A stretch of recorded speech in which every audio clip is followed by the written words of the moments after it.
What's good, YouTube? It's your boy Only One KDB, and I'm back with another video. In today's video, we got the addiction that destroyed Drake's career. Now, if y'all don't know, bruh, well, obviously y'all do know. Drake and Kendrick Lamar, they had they little beef going on, or they not like us. I ain't gonna lie, that Kendrick's Not Like Us song, that song is a fucking club banger. I hear that shit everywhere now. Who the fuck is texting my phone during this time? I don't want to be bothered with. Can't you see I'm recording? But anyway, we about to get to the video. If y'all new to the channel, make sure y'all like, share, and subscribe. Hit that notification bell so you get notified when I drop another banger. Make sure y'all like the video because it helps me get into the algorithm. So we about to get started. Let's get it. I think that people have been making fun of him for They such not a like long us. time that he has really internalized all that. And that dictates the way he probably moves behind the scenes. I'm your girl, and you're a girl, and you're a girl because you treated me like this. You think I wasn't cool enough. He's been holding a lot close to the chest. A lot of industry do not try to everybody's. That is not true. You introduce him to your girl, extra friendly, smiling. And he do that exchanging 19, numbers. 30, 40, 50, 60, and 70 times. And it ain't just rappers. The athletes, the actors, the golfers, the executives, the tech people. What is the real issue with you in marriage? Now I gotta dig in and see, what's your family like?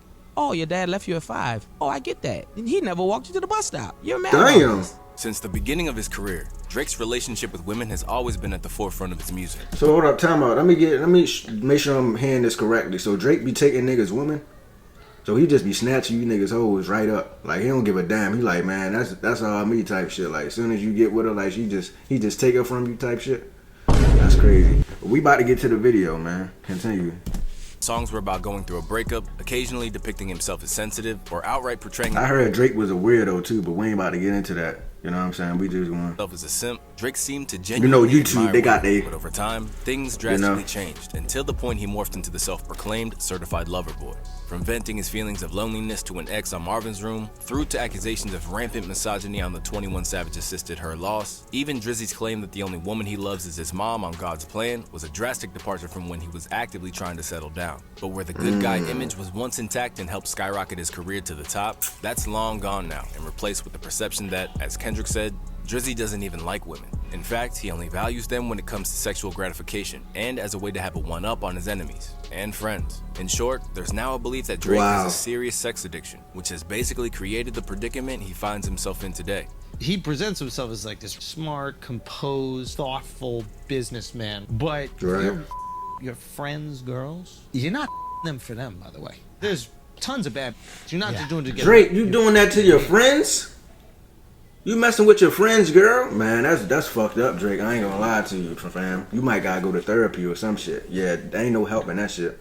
That's what crazy you're doing. work. It sounds crazy, but that's what it's about. I'm gonna do something that I know that I'm gonna have over you. Oh, yeah, okay, yeah. Currently operating in a state that may fill a void inside him while deviating from the image that first made him successful, Drake has made it clear that he's not a one-woman man at this point in his life, nor does he plan to change that. And while that makes him no different from many other superstars, the problem for the Sixth God is that there's a feeling of spite and self-sabotage to how he goes about it that has nearly destroyed his career several times over. So, let's break down the roots of this addiction and how it's been hiding in plain sight for a long time now.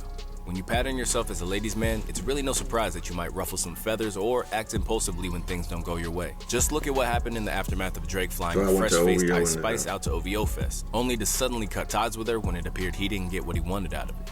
It's been speculated that Drake unfollowed you afterwards. Do you want to tell us some tea on that? He did. I don't know why, though. Shame on you, Drake. Shame on you. You shouldn't have done that. Happy to go. We all know why Drake unfollowed, because he thought he could, you know what I'm saying, fly Ice Spice out. She was new to the rap game, new to the industry. He thought he could do his little thing and probably make her his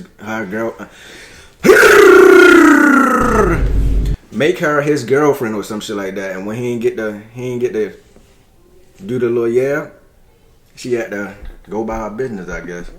In an instant, Drake's objectives with up-and-comers like Ice come into focus when you see how much he prides himself on being a bachelor. So, when he doesn't get his way, his superstardom allows him to move in a way without any consequences. And this behavior was further highlighted in an interview with Angie Martinez, where French Montana basically lifted the lid on how Drake operates. Yes. There's people with more reputation than me. Drake is close. So you and Drake are friends. Splash Bros. Snipe Squad. You know, he gave me the Snipe Squad thing. 10 rules, 10 snipe commandments. Thou shalt not snipe a bro's ting. Thou shalt never pillow talk or discuss business with a ting.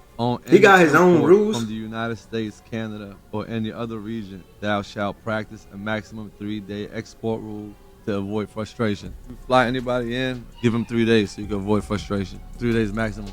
With Drake basically retaining the mindset of a man in his 20s, it explains why what I shouldn't do. Cozy steps on, including sniping someone else's ting. Take for instance the story of Naomi Sharon. Unlike Ice Spice, it's believed that she welcomed Drake's advances despite being in an 8-year relationship. To make matters worse, Drake had worked out with her then boyfriend just days before, only to later post an IG picture after the story broke captioned, "Without remorse, dirty." Imagine having a beautiful, supportive, and faithful relationship 8 years long with an engagement and wedding plan, her former fiance Jamie Sun said. Then this major opportunity comes and a world star calls your fiance to sign a record deal, flies you both over, and then, out of nowhere, all the trust has vanished with knives in your back and in your heart. I am no longer with the person people think I am together with. I am no longer with the 8 years I thought I was together with. With someone like Jamie participating in the music industry at a lower level, Drake clearly had no concerns when it came to trampling over his life to get what he wanted. But even though he got away with just a bit of reputational damage that time, recently, it's become clear that Drake's promise to French Montana about never getting involved with someone else's girl was just talk. Because when you look back, Drake has a habit of bringing women into almost all of his beefs with other rappers. And in the view of one of his biggest supporters and academics, this is where Drake has been a habitual line crosser. I keep asking people and they're like, yo, listen, man, Drake's a little sloppy with it. All these guys, they share the same crop of girls. It's a thin line between like, yo, these are like the community chicks that we all and yo, you're doing certain to kind of like disrespect. In Axe View, this has always been a key part of how Drake has operated, long before it led Future to call him a fan on We Don't Trust You. Case in point, just look at why his decade-long feud with CB started. Imagine how bold Drake was when Drake sends a bottle over there with a note that says, "I'm the love of your life." That was supposedly the note. And right then, beef starts. So Drake is why Drake so disrespectful? You gonna send a note over to CB and say, "I'm fucking the love of your life," man? You don't do no shit like that to a man. That'll make a goddamn war star. Niggas don't play about their women. Drake. Oh, Drake too bold, bruh. Did Chris Brown beat his ass? Cause I would have. I don't give a fuck how many security guards in the way, how many people try to stop me. They wouldn't be able to, keep me away from Drake that night. He would have had me fucked all the way up. I would have kicked Drake in his motherfucking ass. What the fuck?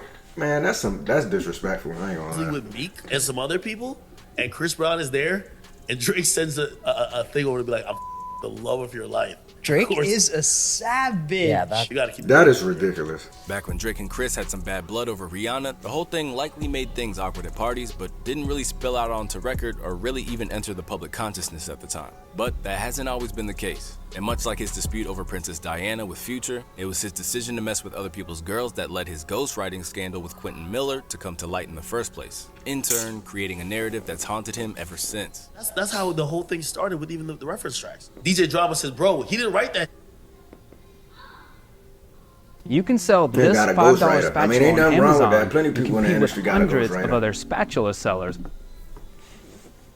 The guy in my studio in Atlanta, he recorded it, and Drake just sang it over. That's how that starts. So two guys who thought Drake their chicks basically created that moment. But while all of these incidents could have been damaging to his career, if you need to look at how far Drake will push it when it comes to women, look no further than him betraying his very own mentor when he was at his lowest. A story that was brought to light in a bar by Kendrick Lamar's Not Like Us. The allegations that Drake on Wayne's girl when he was in jail have actually been around for a while. And to Weezy's credit, he's done his best to shoot Drake some bail. Oh, I wasn't worried about that. That's just how life goes when you locked up. She still be texting me and stuff, you know? However, this is only one side Drake, of the real story you slimy like that. Because as Weezy disclosed in his autobiography, this actually took a real toll on him. As a man, he wrote, "I woke up still feeling messed up about the day that I had. Hell is what it was. I'm used to arguing with my girl on a daily basis, but finding out that she'd messed with Drake was the absolute worst thing I could have found out. Seemingly happy to backstab one of the people who had done the most for his career, this would point to the sheer depths of Drake's issues when it comes to his addiction. But as for how Drake's addiction manifested in the first place, there's a couple of theories, but both boil down to the same thing. It's his way of getting back at the tough times in his youth, or proving everyone wrong who doubted that a suburban Jewish kid from Toronto could make it big in hip-hop. And during an in-depth conversation on the Joe Budden podcast, they weighed in on how people's perceptions of him influenced his tendency to forget his loyalties and go after women who should be off limits. Let's have a real conversation about how talk about Drake behind the scenes and how people in the industry talk about Drake and how they view him. View Drake like he's a corny who grew up not getting no and now he got money and now he's able to afford that, right? Left with a deficit he's now trying to make make it be up like for. that. This explains some of the recklessness in how Drake pursues women, because for him it's personal and a way to further assert his place at the top. Bottom line is, most of these in the industry that have grown up a certain way don't like that this moves in the fashion he moved because they never had a respect for him. You just said that a lot of the industry do that. A lot of in the industry do not try to everybody's. That is not true. You introduce them to your girl, extra friendly, smiling. And he do that exchanging numbers 19, 30, 40, 50, 60, and 70 times, and it ain't just rappers. Leave him alone, bro. Shit. The actors, the golfers, the executives, the tech people. The difference is you might be more comfortable being way more vocal about that you never respected than the other. While Joe Budden thinks that this is all about how he's been treated in the game and is now trying to get back, others feel it goes deeper than just rap. According to Nadeska and Ebro, it goes back to how he's been treated by the world as a whole, not just the industry. Because when the world has looked down on him or made him a figure of sad boy memes, being the guy who could steal your girl in a moment's notice is his way of proving himself as the star he always saw himself as. I think that people have been making fun of him for such a long time that he has really internalized all that. And that dictates the way he probably moves behind the scenes.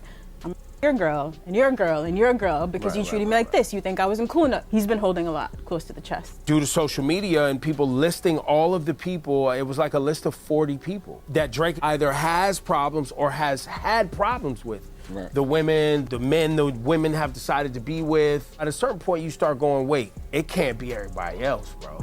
But above all, it's not just Drake's obvious over-reliance on sex that's the issue, nor even his ruthless backstabbing of his enemies. The real problem is how his behavior and personal circumstances have shaped a negative attitude towards women that threatens to be his downfall. Because from Pusha T to Kendrick Lamar, every time that he's been forced to take an L in a battle is when he comes at someone's spouse or fiance. And in Pusha's view, this goes all the way back to the trials and tribulations of his youth. Now I gotta dig deeper. What is the real issue with you and marriage? Now I gotta dig in and see, what's your family like? Oh, your dad left you at 5. Oh, I get that. He never walked you to the bus stop. You're mad about this. Left without a strong role model and instead given a father who's still chasing girls himself to this day in a slightly creepy way, it explains why Drake thinks nothing of getting involved with someone else's girl, nor discrediting someone else's wife. While for someone like Pusha, Kendrick, or even A$AP Rocky, who adopted the Drizzy beef after lines about his wife from For All the Dogs, this wouldn't be an option.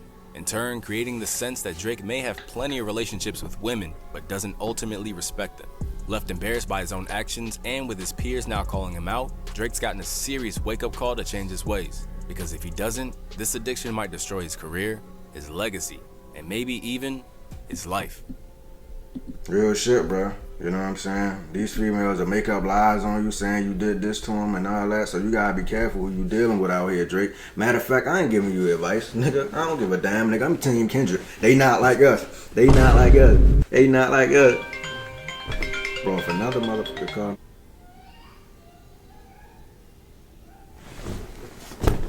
Y'all like, share, and subscribe. Hit that notification bell so you get notified when I drop another banger. We about to get out of here. Hope y'all enjoyed the video. I'm out of here.